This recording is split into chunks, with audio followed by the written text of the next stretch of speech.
Hi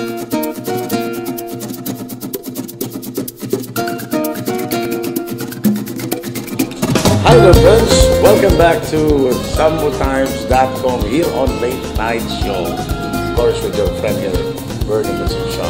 And of course in coordination with Roger and Bayan and our online news.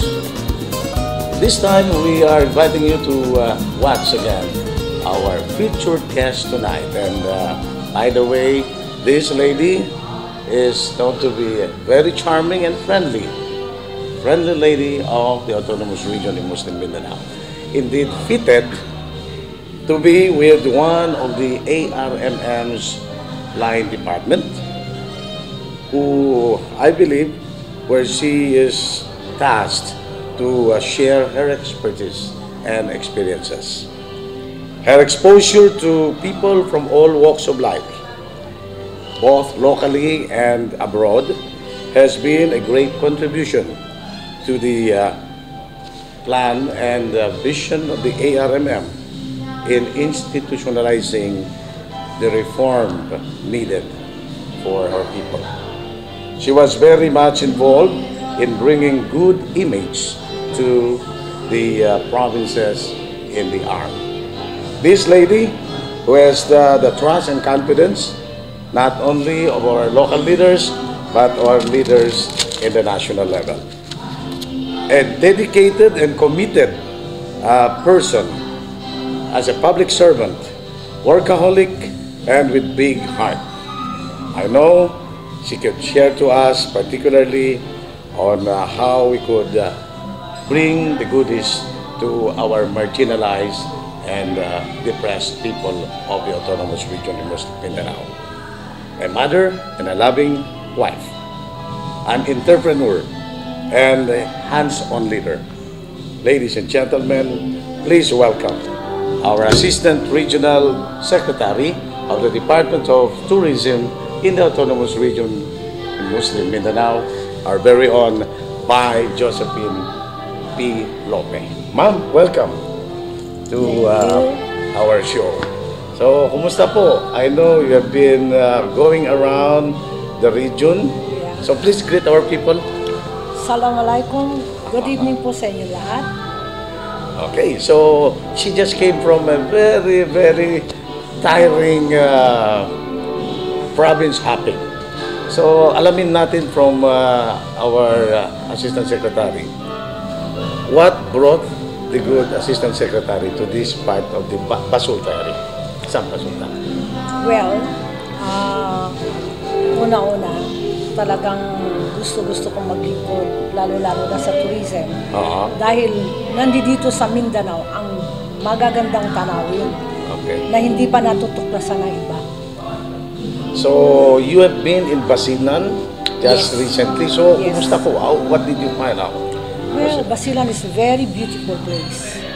Talagang napakaganda at saka very loving people, very peaceful. Hindi katulad ng sinasabi ng iba na iba naman pala. Kasi mismo ako, napatunayan ko na talagang napakagandang lugar ang Basilan. Okay. So, sino-sinong kasama niyo sa Basilan? Well, I was with the regional governor, mayor of Basilan, the vice governor, at saka si secretary, asik din namin. So, anong ginawa natin doon? Ano ba yung activity doon? Lami-Lamian Festival. We attended the Lami-Lamian Festival. Lami-Lamian Festival, Yes. Okay. It's in Lamitan, right? Yeah, in Lamitan. So, nakita ninyo yung potential ng ating region, no? Oo, ang ganda ng mga falls, mga resorts. You went to the falls? Yes. Yung pinagmamalaki ng Lamitan, no? Yes. Okay. So beautiful. At saka yung yung mga resort beaches, magaganda. Okay. Lahat nandoon na. Siguro maiksi lang ang panahon na medyo crash pan lang, 2 days lang. Biglaan lang, no? Biglaan lang. But what do you recommend doon sa Basilan? How can we develop our tourist attraction? The governor, he advised us to look for places where can we put a very nice location for our project. Okay. Not only that, lahat, not only in Basilan, but entire arm, na he's willing to support us. Lahat-lahat. Kaya nakita ko isang potential na talagang sa Basilan. And also, whole arm. Lahat-lahat magagandang mga tanawin doon na hindi pa napupunta ng ibang tao.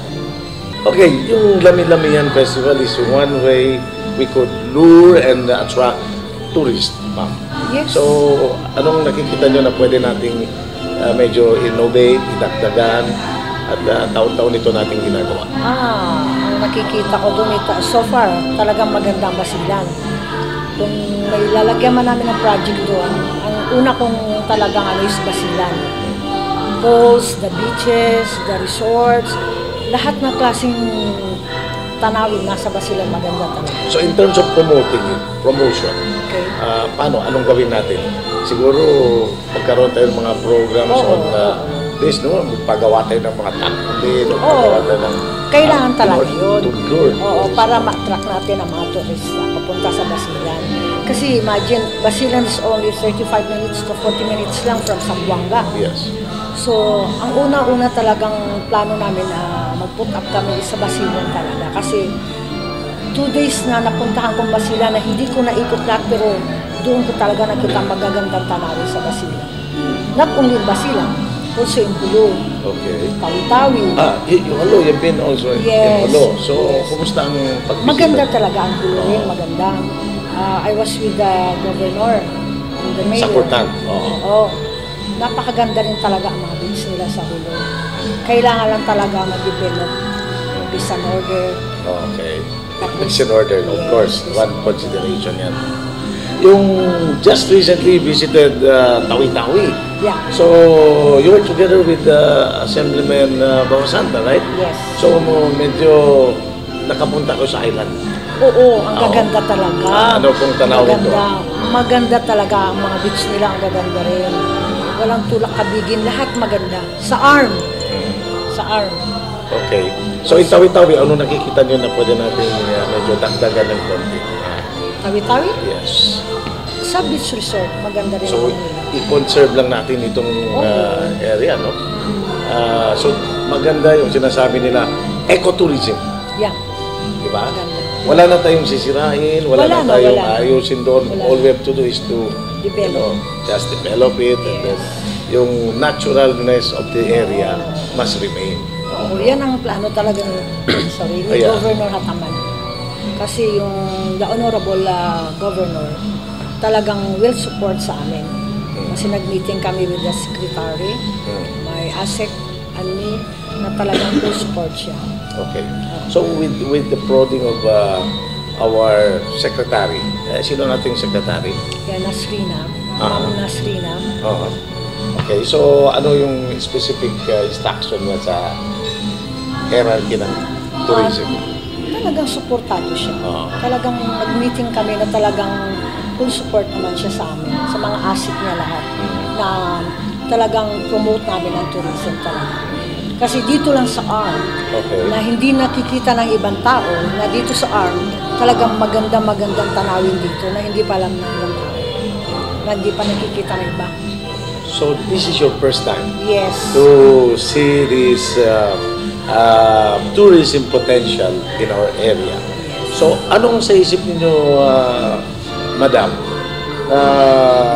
dadalhin nyo sa atensyon ng ating Regional Legislative Assembly para sa ganon magkaroon tayo ng realization of all this. So, kasi sa totoo lang, ang tourism dito sa ARM, pag na-develop ito at na-introduce natin sa mga tao, hindi lang local, hindi lang tayo, pati ibang bansa pupunta dito. So, we have learned that you've been, exposed abroad.